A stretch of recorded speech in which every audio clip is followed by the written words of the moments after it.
que nous disons Amen. Mais nous disons Amen parce que nous voulons que cette parole s'active dans notre vie. Alors ce matin, je voudrais parler au sujet de la sensibilité spirituelle. Le mon thème, c'est développer la sensibilité spirituelle. Vous savez, le Dieu de la Bible, le Dieu en qui nous avons cru, il est un Dieu qui a dit dans sa parole, la gloire de Dieu, c'est de cacher les choses. Et la gloire des rois, c'est de sonder les choses qui sont cachées. Parce que Dieu cache. On ne peut pas connaître si on ne sonde pas. Cacher montre une intention. Et sonder c'est un effort. Quand on sonde quelque chose, c'est parce que c'est un peu plus profondément.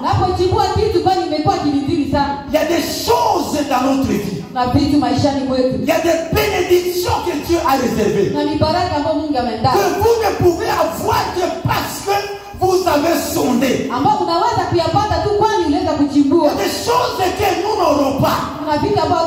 Si de notre part, nous ne pouvons pas entrer dans la profondeur. Parce que le caractère de Dieu fait que les choses de Dieu, Dieu les cache.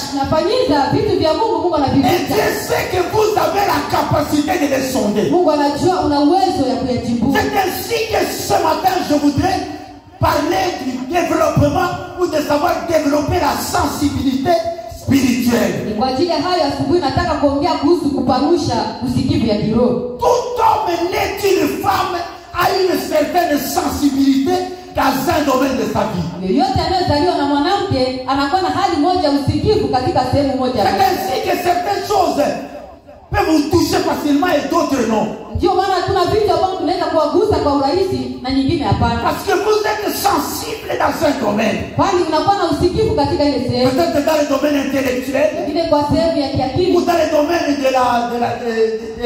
des sentiments et des émotions. Mais ce matin, je voudrais orienter notre sensibilité dans la dimension de l'esprit. L'apôtre Paul est en train d'enseigner l'église de Corinthe. Il dit l'homme animal ne peut pas arriver à saisir les choses de Dieu parce que c'est spirituellement qu'on les saisit.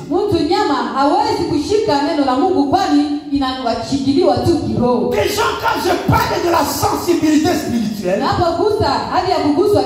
j'exclus l'homme animal. Parce qu'il n'a pas cette capacité-là.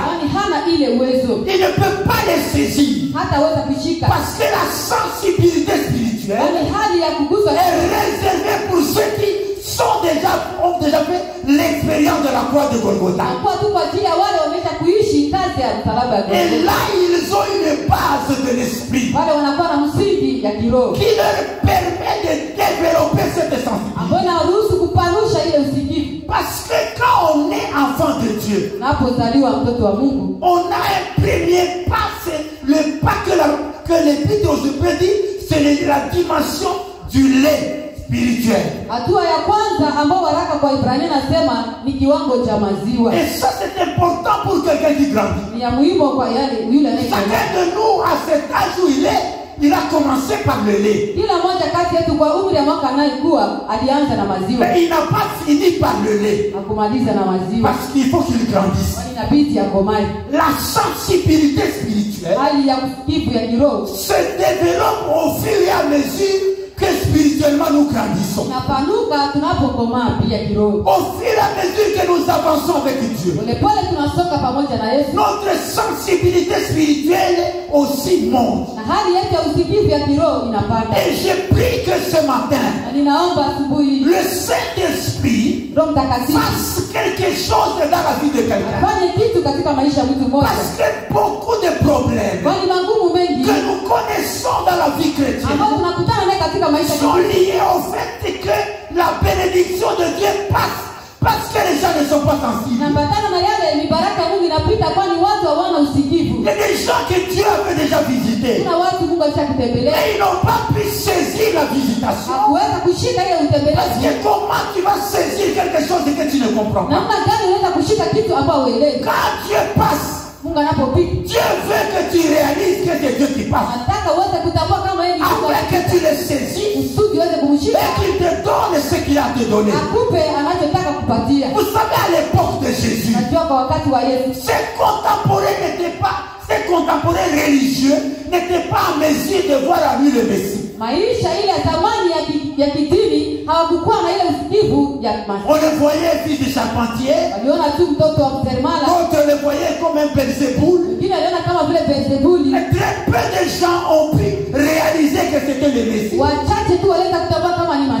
Parce que spirituellement ils étaient insensibles. Vous savez, quand quelqu'un n'a pas la sensibilité spirituelle, même la parole de Dieu, qui est la parole qui a la puissance d'agir et d'opérer, la parole de Dieu, que Dieu dit ceci, il leur envoyait sa parole. Elle les guérit. Une parole qui guérit. Une parole qui crée. Parce que la Bible dit que Dieu soutient toutes choses par la puissance de sa parole. Et si quelqu'un n'a pas la sensibilité de l'esprit, la parole puissante de Dieu restera en ses mains, à sa disposition, comme un document sans importance. Et Jésus leur a dit ici, vous êtes tous dans l'erreur. Parce que vous ne comprenez ni les Écritures ni la puissance de Dieu. Si quelqu'un ne comprend pas les Écritures, il ne comprend pas la puissance de Dieu. Ne cherchez pas la puissance de Dieu si tu ne cherches pas les Écritures. Si tu cherches la puissance de Dieu sans les Écritures, tu vas tomber dans l'occultisme. Parce que dans l'occultisme, il y a la puissance. Mais il n'y a pas les Écritures. C'est pourquoi quiconque veut être puissant, il faut qu'il s'enracine dans la parole. Et c'est de là qu'il reçoit la force et la puissance de marcher, d'agir et d'opérer. Et pour comprendre la parole, il faut avoir la sensibilité. Les sensibilités spirituelles bloquent une vie à vivre la manifestation de l'esprit.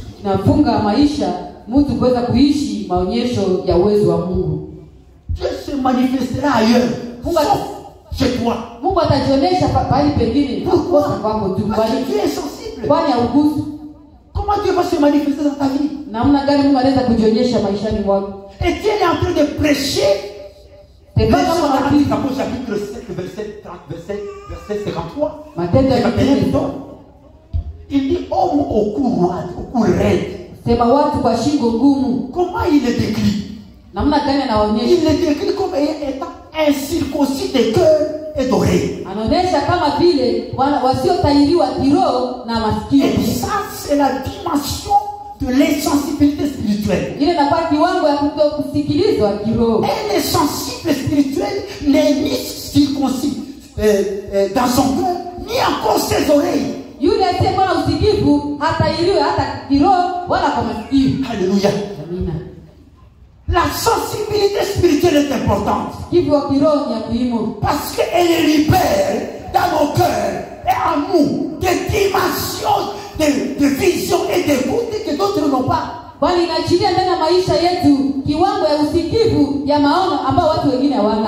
faut être sensible. Prie que Dieu te donne la sensibilité de l'esprit. Pourquoi? Parce que Job 33 dit ceci.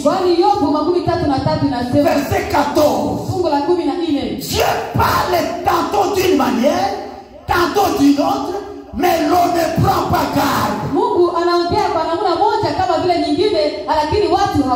Le problème de beaucoup d'enfants de Dieu, ce n'est pas que Dieu ne parle pas, mais c'est que les gens ne prennent pas garde quand Dieu parle.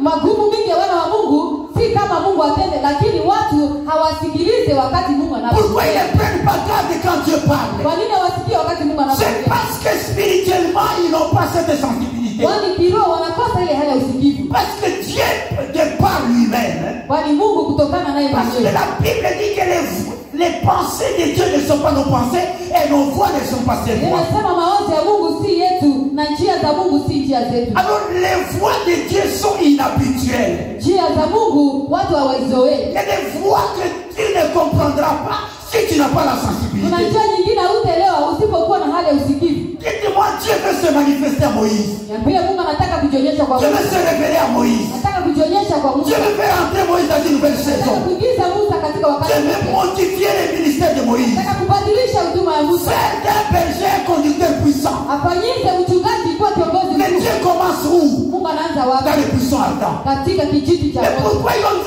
comme il dit ça? Mais quand on a dit ça, Basi kwa nini Mungu hatajionyesha tu mimi Mungu nimekuja? qu'est-ce qui arriverait Nini itatokea? si Moïse n'avait pas la sensibilité spirituelle Kama Musa hakuwa na ile usikivu wa kiroho. pour s'approcher du puissant ardent? Kukaribia ile kijito cha moto. Bien aimé, ça serait fini là-bas. Ingeisha pale Il mpendwa. y a des gens que Dieu visite comme Kuna ça. watu Mungu anawatembelea Mais hivyo. parce que spirituellement ils ne sont pas sensibles, Kiroho hawana usikivu. ils n'arrivent pas à saisir les temps dans les opportunités. Hawafike kiwango ya kushika wakati mlango. Je prie ce matin Ninaomba asubuhi. avec une samba ou quelque chose. Kwa kuongezea kitu fulani. Et ça va me on va vous dire Mambo mengi ambayo Mungu les amekuandalia. poètes aussi bango malamu. Tuyashike vizuri. Il faut être dans la dimension mususu. Napenda kuwa kwa kiwango nyingine.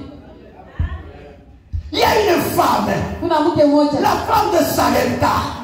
Mwanamke wa Vous Sarepta. connaissez son histoire. Unajua historia ule. Une femme démunie. Kwa mwanamke maskini. Une femme qui attend le secours. Alikuwa akichunga msaada. Une femme qui cherche qui va m'aider. Mwanamke alikuwa akitafuta nani Parce atamsaidia. qu'à partir d'aujourd'hui, Kwani tangu leo je finis et je ne sais pas ce que je vais manger demain. maisha na sijui nini nitakula kesho. Mais Dieu veut la visiter. Lakini Mungu anataka kumtembelea. Comment Dieu la visite? Namna gani Mungu Au anamtembelea? lieu que Dieu amène quelqu'un qui lui Bali donne, Mungu amtumie mtu ambaye anaweza kumupa. Dieu lui amène quelqu'un qui est dans le besoin. Mungu anakupelekea mtu ambaye anakuwa na Il faut avoir la sensibilité spirituelle. kuwa na usikivu wa kiroho. Si vous n'en avez pas, Kama una usikivu, vous allez laisser Dieu passer. acha Mungu anapita. Parce que vous marchez trop dans vos calculs. Unatembea katika sala, Vous marchez trop dans vos logiques. unatembea sana katika Vous ukweli. marchez trop dans vos calculs. Unatembea sana ndani ya Bien-aimé, ce matin, je prie asubuhi leo afin que tu sortes de ton calcul.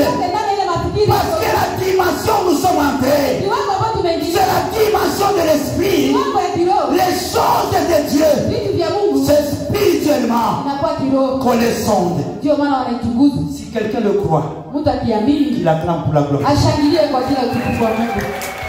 Dieu te bénisse. Mungu akubariki. Nous revenons dans Genèse. Narudilia kitabu cha Mwanzo. Abraham était près d'Hébron. Ibrahimu anakuwa karibu na Hebroni. Là, il s'est fait une petite résidence Pale alijifanyia makao madogo en tente. kwa hema. Et on peut aussi parler du mystère de la tente, mais je ne voudrais pas toucher là-bas. Il vit dans une tente.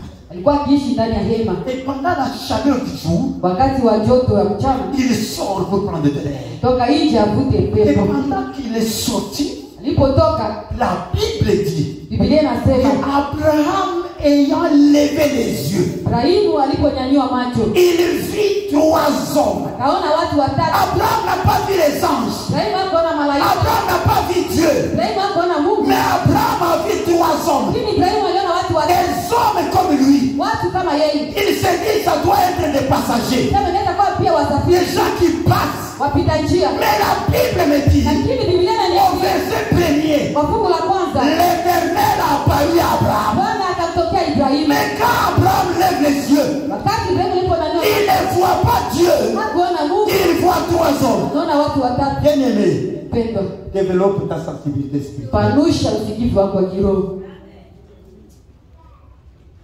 Développe ta sensibilité spirituelle. Panusha usikivu ya kiroho. Il y a un écart Kunakuwa na mambo yanayotenda entre ce que le verset 1 dit et ce que Abraham voit. inayotenga yale fungu la kwanza inasema na yale Ibrahimu anaona. Comment Dieu a parlé à Abraham 3 hommes. Namna gani Mungu alimuonekania Ibrahimu? Ibrahimu anapoona anaona watu watatu. Apparemment ce sont des hommes. Kwa wazi inakuwa watu. Mais au fond, lakini kilindi c'est Dieu. Ni Mungu. C'est pourquoi Ndio maana il faut avoir la sensibilité. inabidi kuwa na usikivu wa kiroho. Elle permet à quelqu'un d'accéder à des dimensions de l'esprit. Inaruhusu mtu apande kiwango ya kiroho. Mais Dieu ne t'excusera pas parce que tu n'as pas été sensible. En tout cas, ça, Dieu ne t'excusera pas. Mungu hata kuhurumia kwani hakuweza kuwa na usikivu hata kuhurumia. Parce que de par la vie chrétienne à quatre côtés, c'est déjà une dimension. Il y a partout. Il faut avoir une sensibilité spirituelle. Kwani maisha kiroho ambayo unaingia ndani yake inabidi watu wakuwe na usikivu ya kiroho. Heureusement que la Bible dit Abraham leva les yeux. Kwa bahati nzuri Biblia inasema Abrahamu aliponyanyua macho. Et cette expression caractérise la foi de cet homme. Na ile masemi inaonesha imani ya huyu mtu. C'est un homme qui était habitué depuis qu'il a quitté la maison de son père.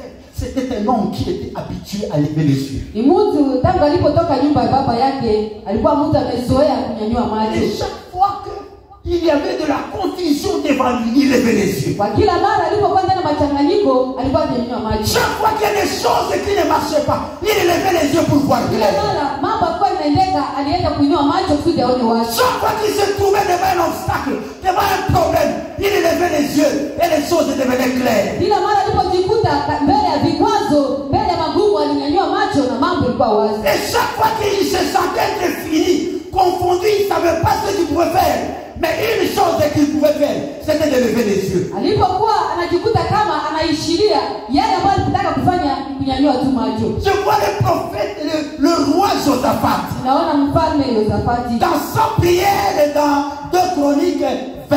Katika maombi yake katika kitabu ya mambo ya siku ya kwanza. Il dit, Éternel notre Dieu, nous ne savons pas ce que nous pouvons faire. Sema Bwana Mungu wetu hatujui nini ambacho tunaweza kufanya. Parce que nous sommes enveloppés par des ennemis. Kwani tumezingirwa na maadui. Mais même à ce niveau, à ce stade, hata kwa hii wangu, il y a une chose que nous pouvons faire. Kuna kitu ambacho tunaweza kufanya. Nos yeux sont sur toi. Macho yetu yanakutazama. Bien-aimé dans le Seigneur, Penda katika Bwana. dans la vie, maishani, même si tu es incapable, hata kama unashinda, même si tu arrives au bout, hata unafika kwa mwisho, même si tu arrives à tes limites, hata unafika kwa mpaka yako, même si tu ne sais plus qu'est-ce que tu peux faire, hata kama unajua nini unaweza mais il y a une chose qui est disponible. kila kitu Bwana kwa C'est de lever les yeux unanyua tu et macho, de regarder au ciel. tazama mbinguni, Je lève les yeux vers la montagne. macho kwa milima, D'où me viendra le secours? Alikani msaada Le secours me vient de l'Éternel, le Dieu qui a fait les cieux et la terre. aliyefanya mbingu na Mais nchi. si je lève les yeux vers Dieu, Unanyua macho kwa Mungu, je peux encore recommencer. naweza kuanza Si je tena. lève les yeux vers Dieu, Unanyua macho kwa Mungu, l'obscurité se transforme en lumière. sasa inabadilisha kuwa Si je lève les yeux vers Dieu,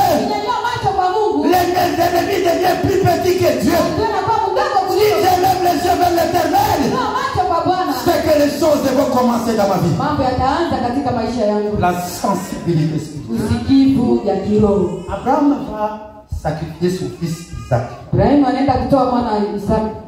Dieu lui dit, Mungu akamwambia, tu vas le sacrifier sur une des montagnes utamtoa juu ya mlima mmoja que je te montrerai. ambao Et atakuonesha. Abraham commence un voyage sans savoir quelle est cette montagne. Ibrahimu akaanza safari pasipo kujua hata ile mlima. Après 3 jours de marche, Kisha siku 3 ya mwendo, je me dis qu'Abraham se trouve être dans une certaine confusion. najiambia Ibrahimu alijikuta katika machanganyiko J'ai fulani. marché 3 jours. Tembea siku 3.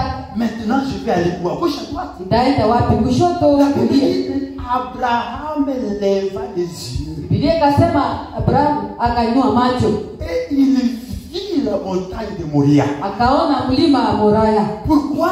Kwa Vous nini? savez, il y a des choses que tu ne peux voir, des orientations que tu ne peux recevoir, que tant au menti, tu lèves les yeux. Kuna vitu ambavyo unaweza kuona, kuna mwelekeo ambao unaweza kuona unapopanda na kunyanyua macho yako na kuona Mungu. Là, il voit clair, il va maintenant Moria. Pale anaona wazi, anaona mlima Moraya. Arrivé là, il prend son fils, il le met sur l'autel. Ikapanda, anachukua mwana anaweka juu ya Et madhabahu, il prend le couteau anachukua kisu pour accomplir la parole de Dieu. na kutimiza neno la Et Mungu. Dieu dit à Abraham, non, ne fais pas ça. Akasema Abrahamu, hapana, usifanye Et hivyo. Dieu s'arrête là. Mungu akasimama pale. Dieu ne dit rien d'autre. Hein? Mungu akusema kitu Il kingine. dit à Abraham, ne fais pas ça. Ibrahimu, usifanye hivi. Quand Abraham a arrêté de faire, Ibrahimu alipoacha qu'est-ce kufanya, qu'Abraham a fait? Ibrahimu alifanya Il nini? a levé les yeux. Qu'est-ce qu'il a vu? Nini aliona? Un bélier derrière qui était retenu par ses cornes. Aliyefungwa na kamba. La sensibilité spirituelle. Usikivu ya kiroho. Alléluia.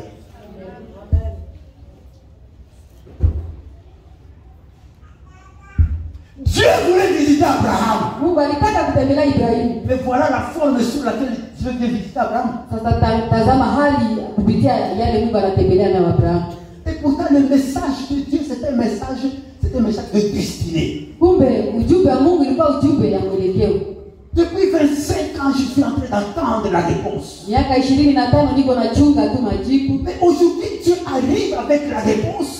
Leo Mungu anakuja na majibu. Et Dieu me demande d'être sensible. Sasa Mungu ananiomba kuwa msikivu. Parce que si je ne suis pas sensible, je vais rater d'entrer dans ma destinée. Kama sitakuwa msikivu, nitapoteza kuingia katika mwelekeo yangu. Tous les rendez-vous ne sont pas les mêmes. Mkutano yote si sawa sawa. Il y a des rendez-vous que tu peux rater mais qui ne peuvent pas impacter ta vie. Kuna mkutano ambao unaweza kukosa, haitaweza kushangaza hata maisha yako. Il y a des rendez-vous que tu peux rater et qui peuvent impacter toute ta vie. Kuna mkutano mwingine unaweza kukosa na inaweza kuambukiza hata maisha yako. Et surtout des rendez-vous qui sont fixés par Dieu. Mara nyingi mkutano ambao imepangwa na Mungu. Parce que ici ce n'est pas Abraham qui va voir Dieu, mais c'est Dieu qui vient voir Abraham. Hapa si Ibrahimu anaenda kuona Mungu, bali Mungu ndiye anaenda kuona Ibrahimu. Il y a Ibrahimu. des rendez-vous où nous voulons aller voir Dieu. Kuna mkutano ambao tunataka kwenda kuona Et Mungu. nous cherchons à rencontrer Dieu. Tunatafuta kukutana na Mungu. Il est possible que Dieu transforme ce rendez-vous en son rendez-vous. Inawezekana Mungu abadilishe ile mkutano na mkutano wake. Et tu vas en prière. Naenda katika maombi. Depuis qu'on contacte la prière, Tangu nilipoingia kwa maombi. tu contactes le chemin de rendez-vous là. Nilikuwa na njia ya Tu contactes le programme de rendez-vous là. Kuna wote ya mpango. Depuis qu'on contacte la prière, Tangu nilipoingia au maombi. monde de l'autre côté, Hauone kitu. aussi une prière à 3 jours, Unamaliza maombi ya siku au tatu. début de la prière, Kama kule je maombi. comprends la motema na yo.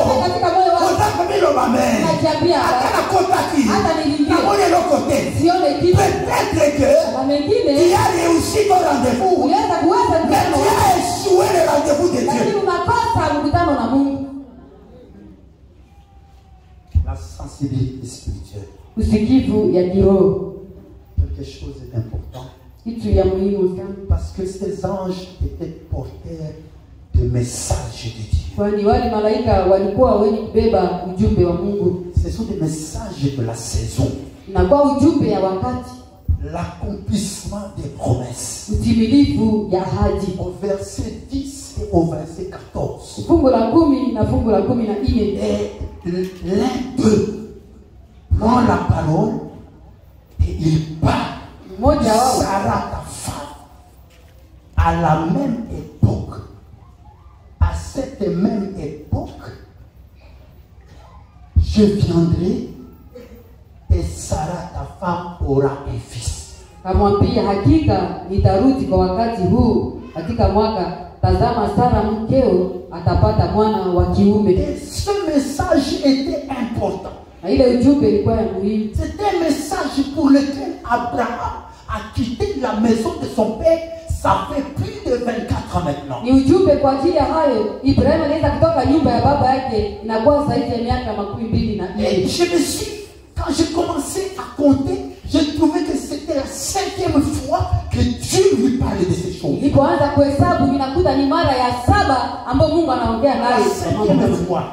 Mara 5. La première fois, quand il devait quitter la maison de son père, Mara ya kwanza alipotoka Uri nyumba ya baba yake, Dieu a parlé de sa postérité. Mungu aliweza kuongea kuhusu uzao wake. La deuxième fois, là il avait 75 ans. Pale alikuwa na miaka 75. La deuxième fois, quand Abraham s'est séparé de l'autre, dans Genèse 28, dans Genèse 13, Mara ya pili wakati Ibrahimu alipotenga na Loti katika Mwanzo 15. je lui rappelle que Nanatika iloko wana te. Mungu alimkumbusha sija kuacha ile mambo.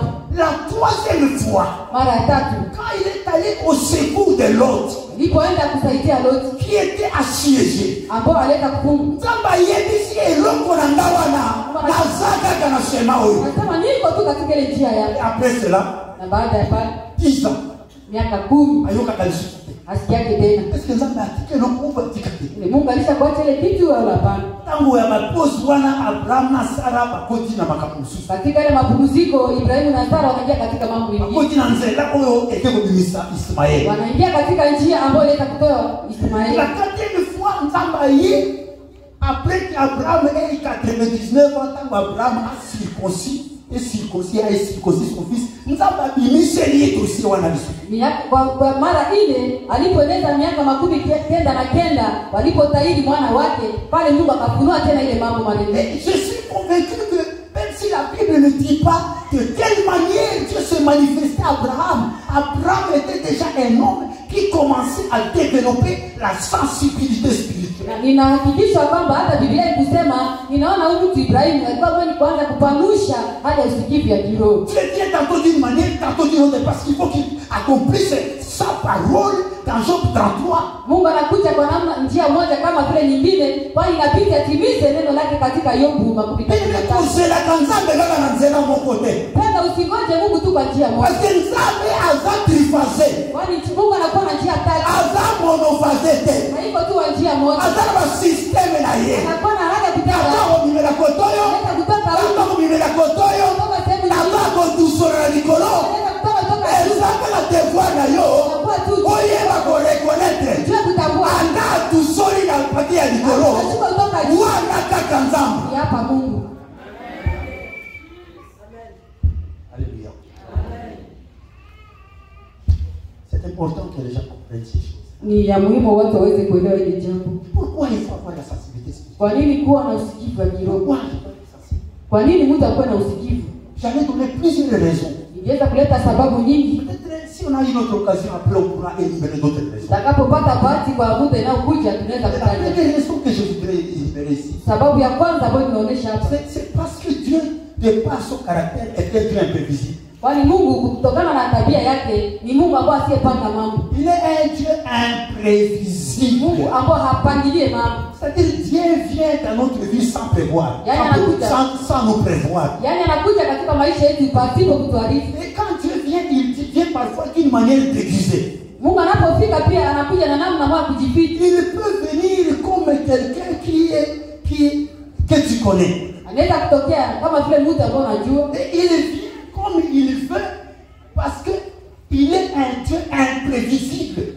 Anakuja kama vile anataka, kwani ni Mungu anayefika pasipo hata kuarifu. Lorsque Jésus s'adresse à Nicodème, Yesu alipoongea na Nikodemo, Nicodème ne comprend pas ces histoires de la nouvelle naissance.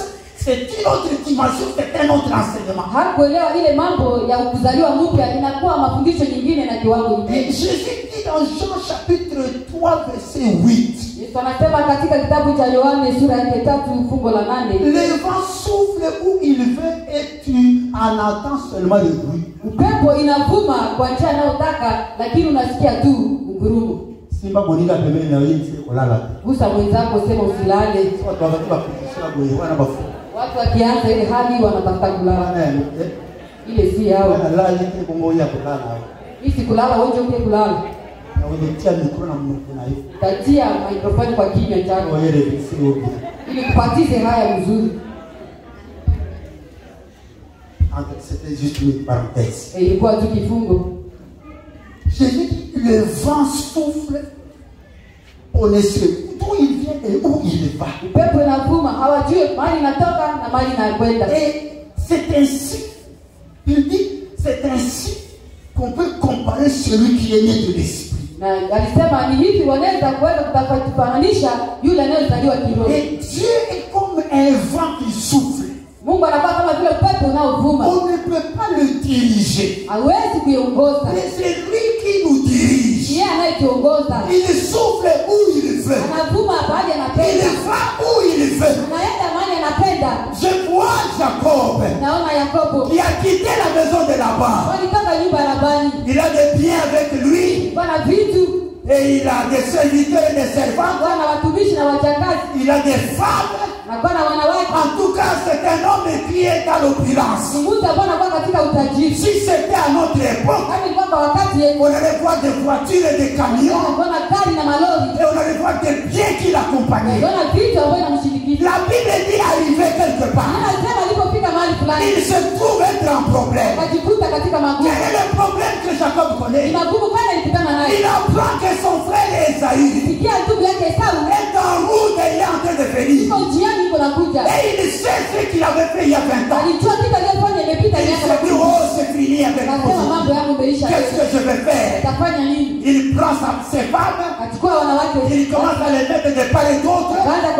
Il prend ses biens, il les met de part et d'autre. Il est disposé quelque part. Parce que je ne sais pas quand mon grand frère viendra. Je ne sais pas, lui avec sa façon d'agir et avec ceux serviteurs qui sont plutôt, qu'est-ce que je vais subir? Il se met seul. Genèse 32 verset 14. Il n'est pas allé pour lutter avec un homme. Jacob est allé parce que il est allé pour chercher à savoir comment je vais m'y prendre. Mais l'imprévisible est arrivé. C'est Dieu qui est imprévisible. Il est venu rencontrer Jacob. Et Jacob qui était sensible. Au lieu qui ça y est, papa. Le voilà de l'eau, il est.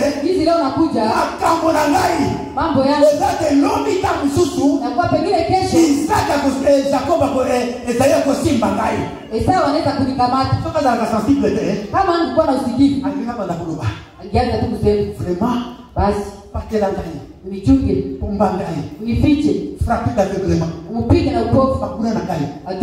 Mais l'homme sensible a changé. Il s'est laissé entraîner par le vent. Il a commencé à lutter avec l'homme. Bénis-moi. Je ne te laisserai pas. Jusqu'à ce que tu m'aies béni. Donc Jacob ne s'était pas mis là pour chercher la bénédiction. Le problème de Jacob, c'était que son frère avait venu. Il avait la sensibilité spirituelle.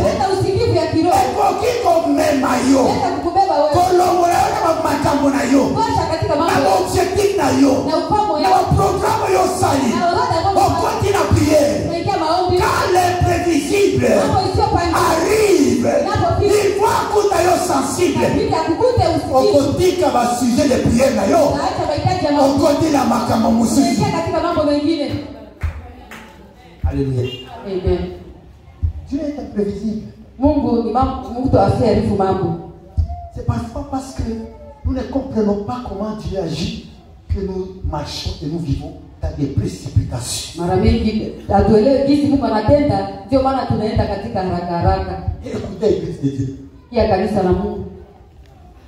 Retiens cela. Dieu ne viendra pas dans ta vie parce que tu as prié. Sinon tu seras déçu si tu dis que Dieu vient quand tu pries.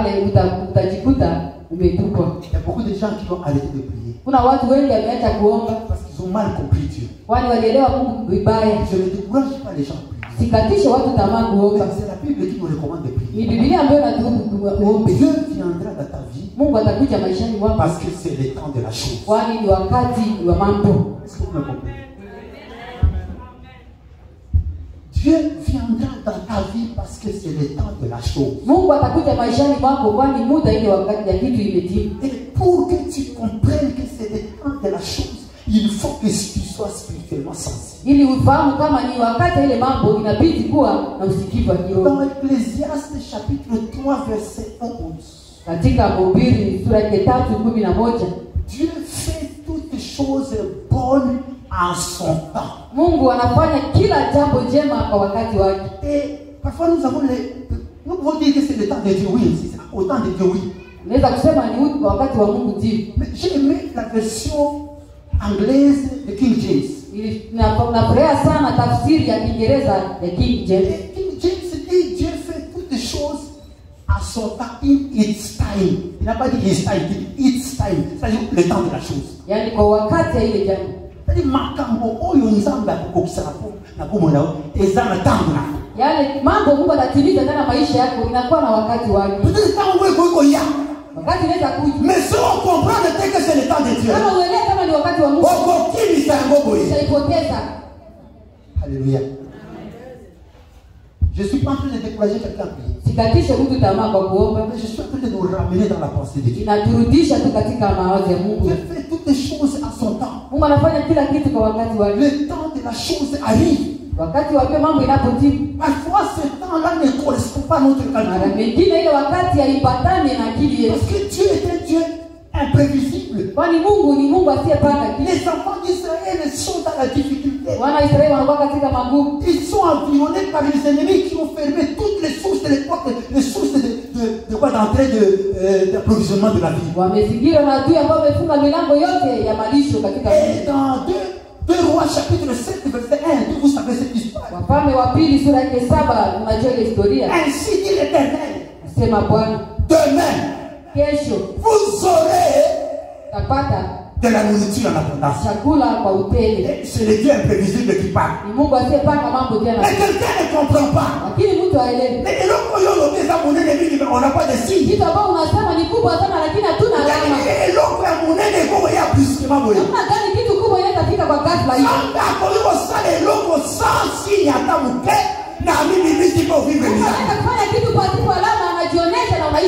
a des miracles qui ne s'annonceront jamais. Comme un zéro, comme un héros en un seul jour. Mais au cours du courant de Guénini, il est même semble alors là, imprévisible. C'est là quand à tout moment. C'est là quand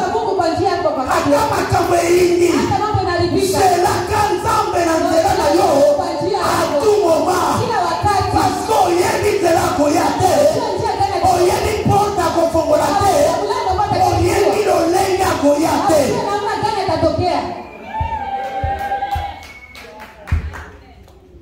Alléluia. L'officier a commencé à faire son calcul.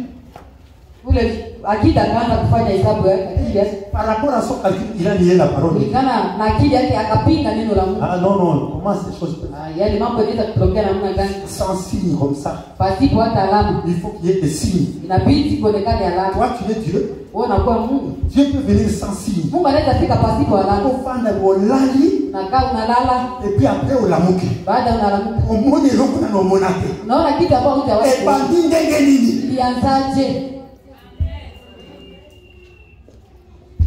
Chemin en Zambé. Bien aimé. Zamba pour pèse un moussala sans classe. Vous avez autant de classe. Non, vous avez un diplôme de carte. Vous avez déjà presque 28 ans. Vous avez la première année secondaire, primaire,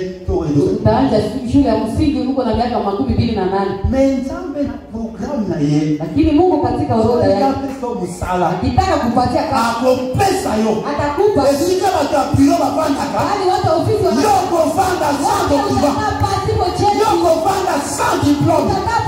Omi fanda lipe. Unajikalia. Na zana exemple moko. Niko na mfano mmoja. Ezana Bible. Niko katika Biblia. Mtu moko mbona Joseph. Mtu mmoja jina lake ni. Na yeba plata tanga te. Sio maana iliposoma. Mais akoma na Egypte. Eziko ya la science ezali.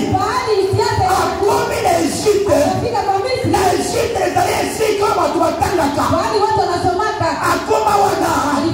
Azwa occasion kotanga te. Il a terminé la chambre de travail dans la maison de quelqu'un. Et puis après il a été en prison.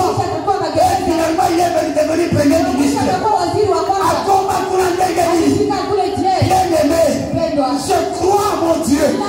Et je sais que ce Dieu-là, ce que sa bouche a dit, sa main l'accomplira.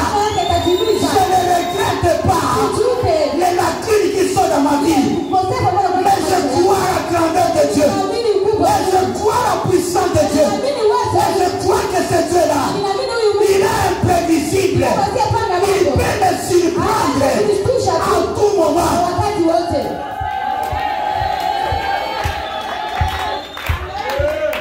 Alléluia. Kotia nzambe na kazi. Usiweze kukataza Mungu. Kotia nzambe na boîte na yote. Usifunge Mungu katika. Parce que nzambe va kotia na boîte na akide kudecevoir ba. Ile Mungu tunamwekaka tunamfunga ndio na mwenyewe. Lazare malade. Lazaro anagonjwa. Bafrère na basena ye. Ndugu na dada zake. Familia bafandi. Jamaa wanakaa. Baubiri elezema. Anasema kwa baba. Lazaro malade. Lazaro anagonjwa. Azana moninga ni molinga. Anafanya rafiki yake. Le faisait des miracles. Anafanya Donc miujiza. yeye batushi na ye. Anajua kazi yake. Ale kaka. Anapita tu. Kika batushi. Anachaka la. Ale téléphone. Anaita kwa simu. Oh Jésus. Yesu. Lazaro est malade. Lazaro anagonjwa. Hakuna kitu. Hakuna kitu. Après, Isha. Lazaro ya watu akakufa. Ona kidonda ya moyo. Anafanyaka kwa wengine. Leo inafika kwetu. Anatudharau. Tumuone tu kwa ile kiwango. Tulimwamini. Lakini anatuachilia. Désormais, tangu leo tukue na akili. Alikuwa kufika nyumbani. Tulikuwa mpika chakula. Sasa hivi akifika apita elewe atufurahi. Alléluia. Wanaanza ongeza kupaka, ongeza kufikiri.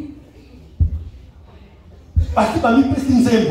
Walishajipatia nyimbo. Nzembo yango. Ile nyimbo. Sika bayekuli. Bali okoyeba. Hamuta juu. Bayuka na Yesu aye. Wanajua Yesu anakuja. Maria mbango. Maria anaenda upesi. Nzembo yango nini? Ile nyimbo nyingine. Si tu étais ici. Kama ulikuwa hapo. Mon frère ne serait pas mort. Mungu angekufa.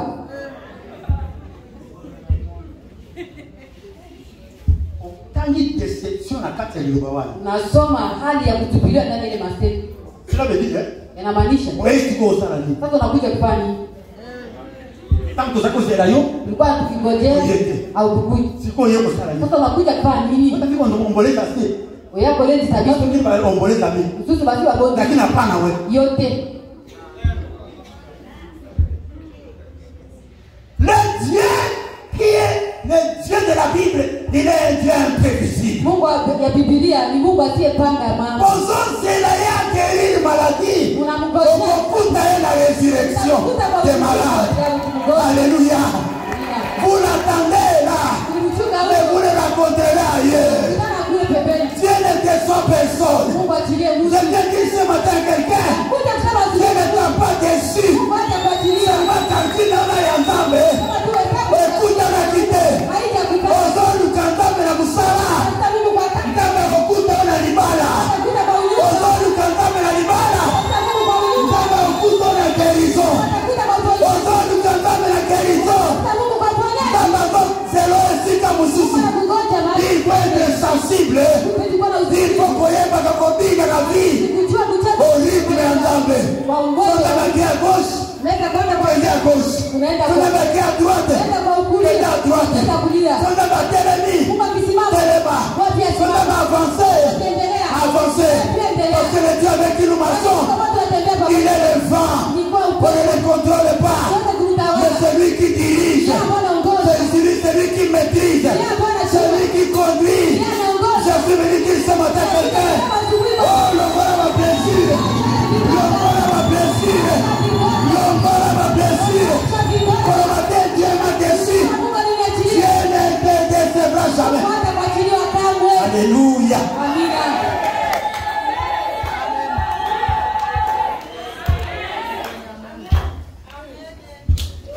Je suis convaincu que Dieu a encore parlé à quelqu'un. Nina uhakika Mungu anasemezana na mtu mmoja. Vous savez, les dieux que nous servons. Mungu anatumikia. Nous ne pouvons pas le mettre dans notre cage. Hatutaweza kuweka katika chungu yetu. C'est Dieu qui sait où il va nous mettre. Yule Mungu pia anajua mahali gani atatuweka. Voilà Joseph qui était dans la maison de son père. Yusuf alienda katika nyumba ya baba yake. Le soleil, jua, la lune, nyota, les 11 étoiles, na nyota 12 wanasujudu au devant de lui. Mbele yake. Ses frères le prennent. Ndugu zake wakamkamata. Il les jette dans le feu. Wanamtupa katika shimo. Ça c'est Dieu. Ile ni Mungu. Et puis après, baadaye ses frères le sautent du tout. Wandugu wanamtosha kutoka ile shimo. Ils le vendent. Wanamuzisha. C'est-à-dire c'est comme si on t'a délivré. Kama vile waliokuokoa pour toujours pour délivrer. Kwa ajili ya kukufunga tena. Ça c'est toujours Dieu. Ile ni Mungu tu. Comment vient ngai namna gani maisha yangu na kulomba na problem moko itatoka kwa magumu moja kulena za solution bali nipate na suluhu kuna problem inaingia tena magumu nyingine ça peut aussi être Dieu inaweza kuwa pia ndenga zombili safina hivi hizi anachezesha kwa maisha conduire no quelque ili part aongoze maisha kwa bali un homme sensible lakini mtu usikivu hata zana libulu hata anakuwa katika shida azomona nzambe anaona tu Mungu babimisi ye wanamtosha azomona nzambe anaona tu Mungu bateki ye anamuuza azomona nzambe anaona tu Mungu basugi ye azomona nzambe anaona tu Mungu batrahi ye azomona nzambe bien aimé okoyi na batu na temps nini utachukia on n'a pas le temps d'haïr les gens on a le temps de chercher à comprendre ndenge nzambe alola azomema vi na biso koluka te koyebaka mpona nini makambo mabezo yela ya tuma te baluka nde yebisa nzambe liya un message oh Seigneur parle-moi parce que tu parles tantôt d'une manière et d'une autre et d'une appragade.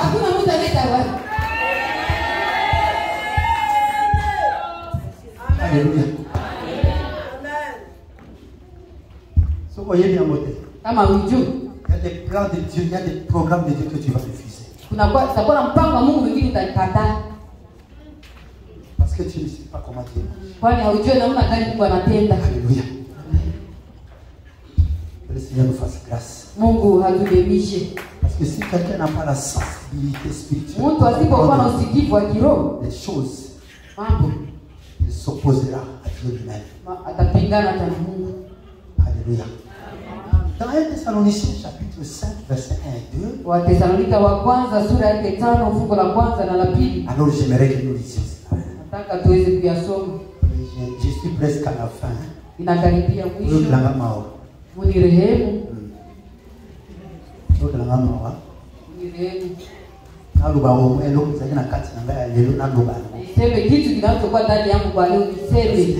Chaque jour kila siku inajifulikia. 1 Thessaloniciens chapitre 5 Wathesalonike wa kwanza sura ya 5 verset 1 et 2. Fungu la kwanza na la pili. Pour ce qui concerne les temps et les moments, vous n'avez pas besoin, frères, qu'on vous écrive. C'est-à-dire vous n'avez pas besoin qu'on vous enseigne. Car vous savez bien vous-même que le jour du Seigneur viendra comme un voleur dans la nuit.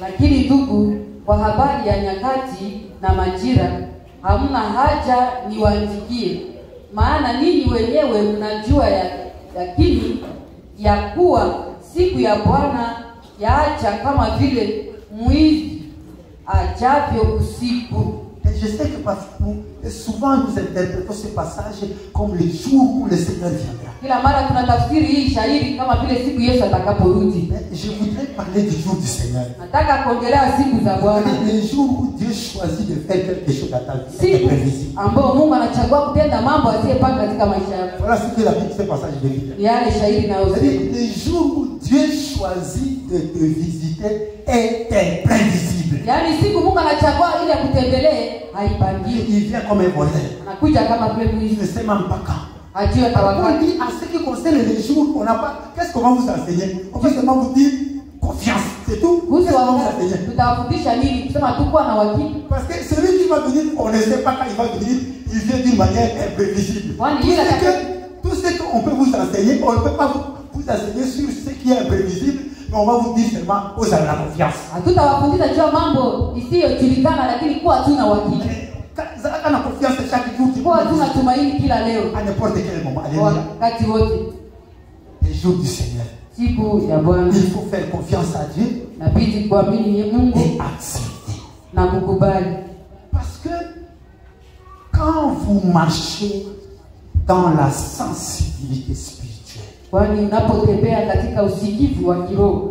votre sensibilité spirituelle aura des impacts sur vous. Ile usikivu yako ya kiroho itakuwa na maonyesho juu yako. Je voudrais seulement donner deux impacts que nous arrêtons là. Nataka tulete bidi mbili na tutakomesha pale. La première impact, matokeo ya kwanza, je vois l'histoire de cette femme qui avait la perte de sang pendant 12 ans. Naona historia ule mke alikuwa akipoteza damu miaka 12. La Bible dit qu'un jour que Jésus était en train de passer, elle a commencé à se dire, si je peux toucher le pot de cette femme, je serai guéri. Qu'est-ce qui se passe en cette femme? Je crois qu'il y a quelque chose pour les autres salles. Il y a quelque chose qui s'est passé en elle. Certainement, il y a eu une connexion quelque part. Parce que la sensibilité spirituelle vous connecte à des dimensions qui dépassent celles de l'intelligence et celles de la pensée de l'homme. Et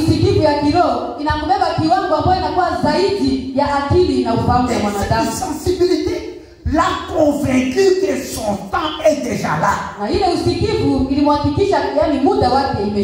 je n'ai pas eu pendant 12 ans, ce que j'ai échoué d'avoir auprès des médecins, auprès des grands médecins de la vie, ce que j'ai échoué de recevoir par la prière des sacrificateurs, voilà, c'est en train de passer. Si ce qui n'a dit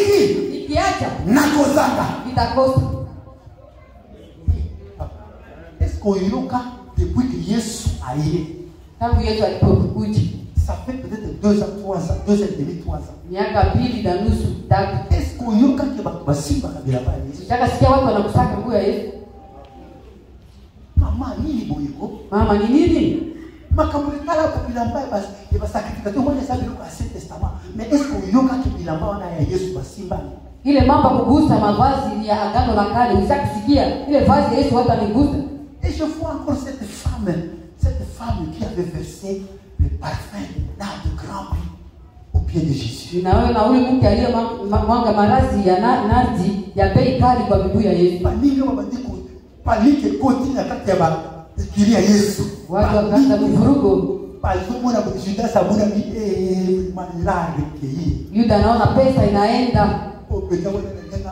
D'abord 50%. Nikitoa asili makumi tano ya kote nijie pembeni. Pindango yangu kwa yeye comptabilité. Hizi yeye ajue hesabu. Akipaka na mpete. Ajali yake pia. Siku na foshe makaliki. Pale nitaribu mambo. Place msuu bazolo ba les disciples mais place msuu balobika na Judas. Pale wengine wanasema ni wanafunzi, pale wengine wanasema Yuda. Panique et koti.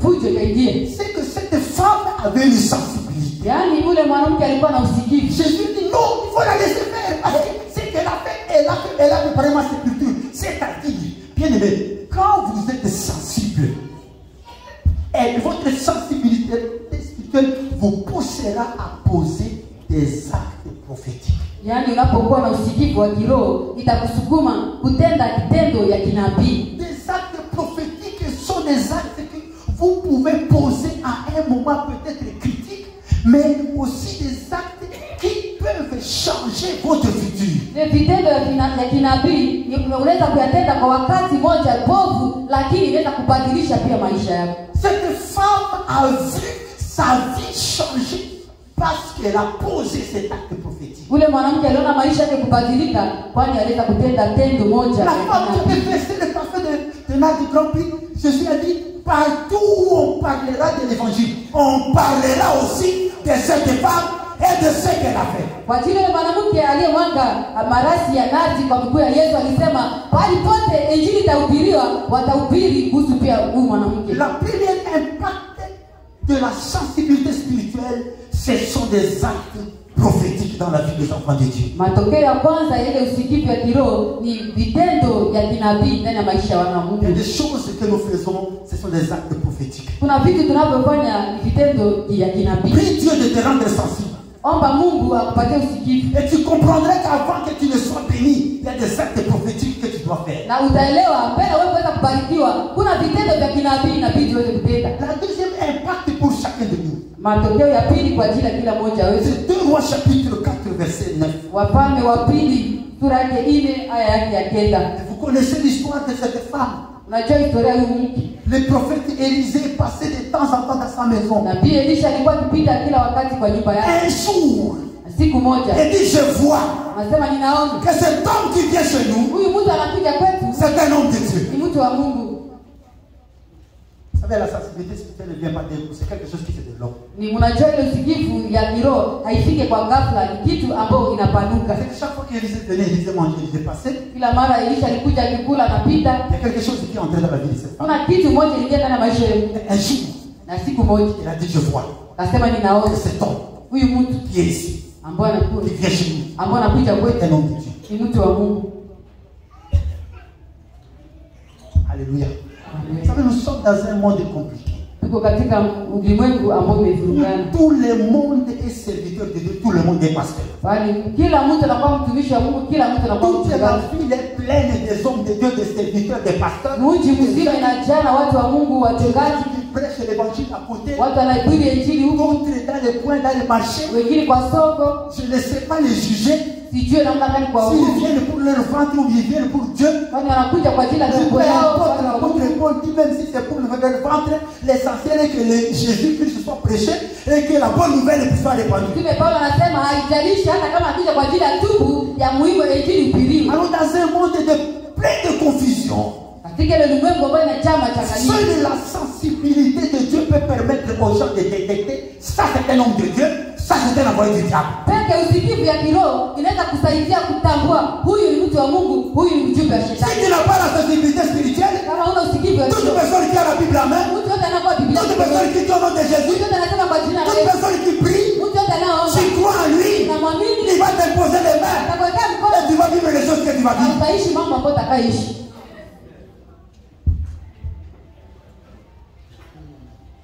Cette femme a dit aujourd'hui, maintenant je vois que cet homme qui vient souvent chez nous ici, c'est un homme de Dieu. Huyu mwanamke akasema, leo nimetambua huyu mtu ambaye anakuja kila mara kwetu ni mtu wa Mungu. C'est un homme de Dieu. Ni mtu wa Mungu. La sensibilité spirituelle. Usikivu wa kiroho. Nous voulons prier Dieu Tunataka kuomba Mungu pour que Dieu nous aide à développer kusudi Mungu atusaidie la kupandisha sensibilité spirituelle. usikivu wetu wa kiroho. Et cela demande pour de ta part Hii inaomba pia upande wako un attachement à Dieu, hali ya kushikamana na Mungu, des exercices spirituels, mazoezi ya kiroho, la relation permanente avec Dieu, uhusiano ya hakika wote na la Mungu, prière et la lecture de la parole de Dieu. maombi na msomi wa neno la C'est Mungu. un exercice de tous les jours Inakuwa mazoezi ya kila que leo chacun de nous doit faire. ambapo kila mmoja anaweza Si kufanya. quelqu'un chrétien dimanche, Mtu akikuwa tu Mkristo wa siku ya il Jumapili est en danger pour la sensibilité spirituelle. anakuwa na hatari kwa usikivu wa Il kiroho. restera un chrétien superficiel. Atabaki tu Mkristo ya juu juu. Voilà les gens que le diable viendra ramasser. Ni watu ambao shetani anakuja kuokota. Voilà les gens que le diable viendra jeter. Ni watu ambao shetani atawatupa. Voilà des personnes que le diable viendra perturber dans les marches Ni hao watu ambao shetani atawavuruga katika avec watu de wao. faux enseignements, Mafundisho avec de mabaya fausses na doctrines, mafundisho ya uongo avec de fausses na révélations. ufunuo ya uongo. Parce que vous n'avez pas la sensibilité, Hamuna vous usikivu, ne prenez pas le temps pour Dieu. hamupate wakati kwa Mungu. Les temps dans lesquels nous marchons, Wakati ambao tunatembea ndani yake ce leo sont des temps ni difficiles wakati mgumu. où chacun doit s'attacher davantage à Dieu Kila mtu ashikamane sana na Mungu afin d'être sensible kusudi uwe kwa et msikivu de marcher au rythme de Dieu na utembee kwa mwendo wa Mungu et de ne pas rater les choses que Dieu prépare. na usikose vitu ambavyo Mungu ameandaa. Que ma prière et ta Na prière maombi yangu na maombi yako soit Éphésiens chapitre 1 verset 17. kuwe wa Efeso sura yake 1 Verset 17 et 18. fungu la 17 na la 18. J'aimerais que quelqu'un nous lise ce passage-là en français d'abord. Kwa Kifaransa kwanza. Éphésiens chapitre 1 verset 17 et 18. Wa Efeso 1:17-18. Et que ce soit ta prière pour toi-même Kwa maombi yako pekee et ma prière pour moi-même. na maombi yangu pekee. Puis nous allons nous mettre debout, nous allons prier. Éphésiens chapitre 1 verset 17 et 18. Je suis en train de prier afin qu'il illumine les yeux de votre cœur.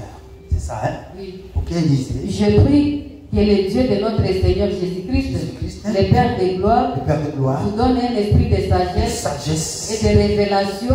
arrête-toi là-bas. Qu'il vous donne un esprit de sagesse et de révélation. Awape roho ya hekima na ufunuo. Les deux marchent ensemble. Wawili wanatembea pamoja. Tu demandes la sagesse C'est que tu as aussi besoin de l'esprit de la révélation. Il y a un esprit qu'on appelle l'esprit de sagesse. Et il y a un esprit qu'on appelle l'esprit de la révélation. D'autres versions, au lieu de parler de la révélation, parlent de la pénétration spirituelle. Il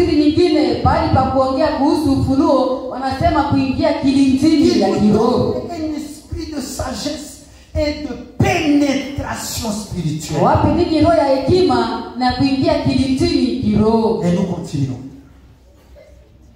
Des révélations qui vous les fassent connaître. 18. J'ai pris qu'il illumine les yeux de votre cœur pour que vous sachiez quelle est l'espérance qui s'attache à son appel, quelle est la richesse. Voilà qu'il vous donne un esprit de sagesse et de pénétration. Cette version que l'on vient de nous dire parle de pour que vous puissiez, pour que vous les fassiez connaître, pour que vous sachiez l'espérance, non dans le verset 17. Pourquoi avoir l'esprit de sagesse et de révélation? De sagesse et de révélation, oui. Qui vous les fasse connaître. Voilà. Qu'il vous les fasse connaître. Et pour vous amener à la connaissance de Dieu. Vous avez besoin de la sagesse et de l'esprit de pénétration. Pourquoi la sagesse et l'esprit de pénétration? C'est pour que vous puissiez sonder les mystères afin d'arriver à le mieux connaître. Parce que autour de ce Dieu-là, il y a des mystères.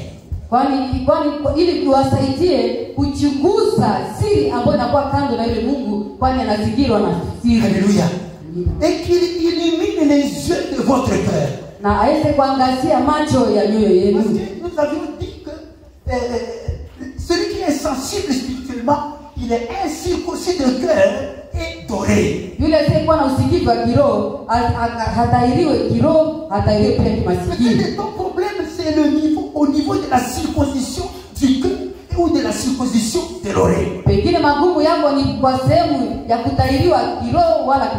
que si le cœur n'est pas circoncis, l'oreille ne peut pas être circoncis. L'oreille aussi ne peut pas être circoncis, ne peut pas manquer la circoncision si le cœur est circoncis. Il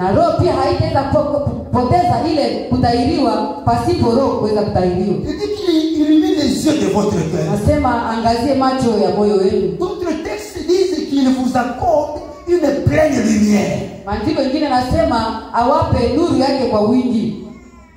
Il illumine les yeux de votre cœur afin que vous sachiez quelle est l'espérance qui s'attache à son appel.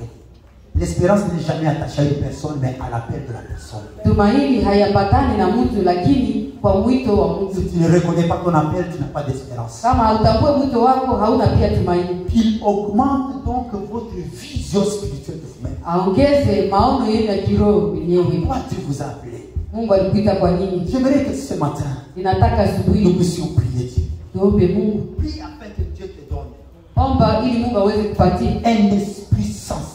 La sensibilité spirituelle dans ta marche et dans ton ministère. Ça changera toute la dimension de ce que tu es. Tu ne verras pas les choses comme tu les voyais.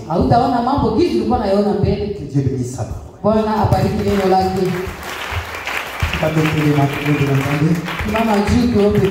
Juste une courte prière.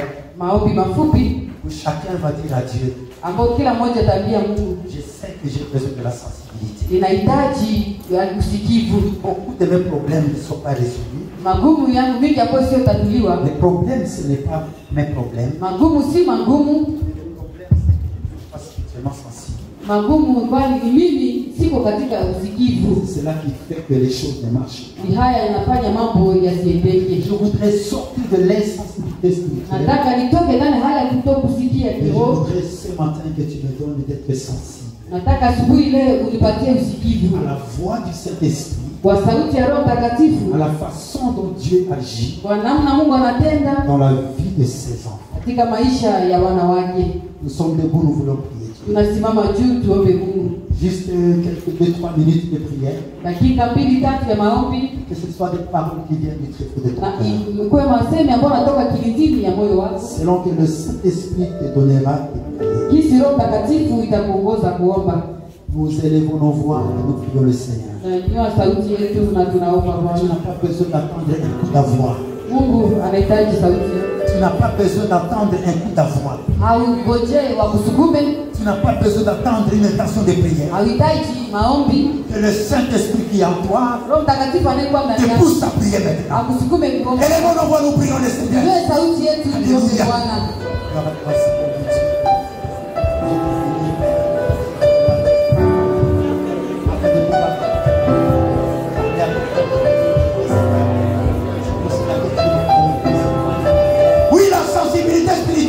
Va résoudre beaucoup de problèmes. La sensibilité spirituelle va nous amener à poser des actes prophétiques.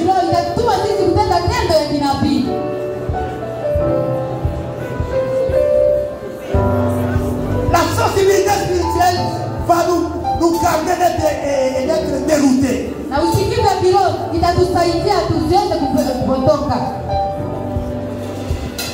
La sensibilité spirituelle nous amènera à saisir Dieu quand Dieu passe. Quand Dieu nous visite, la sensibilité nous permettra de le saisir. Il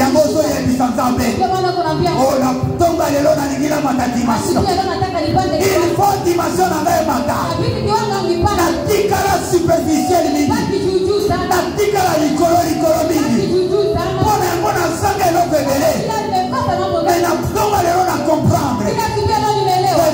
les richesses dans la profondeur.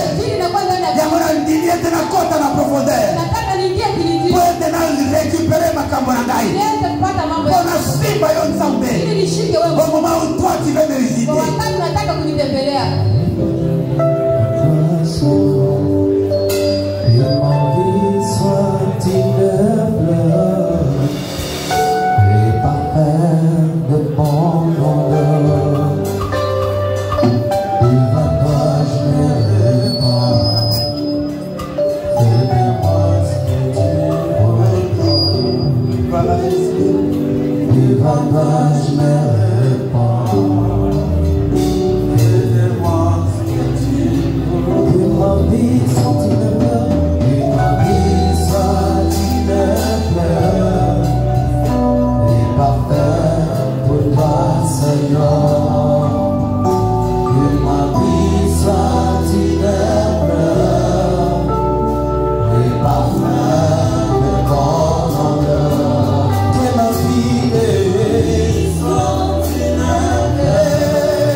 Répercute cette parole à la dimension où le Saint-Esprit veut t'amener au nom de Jésus-Christ. Amen.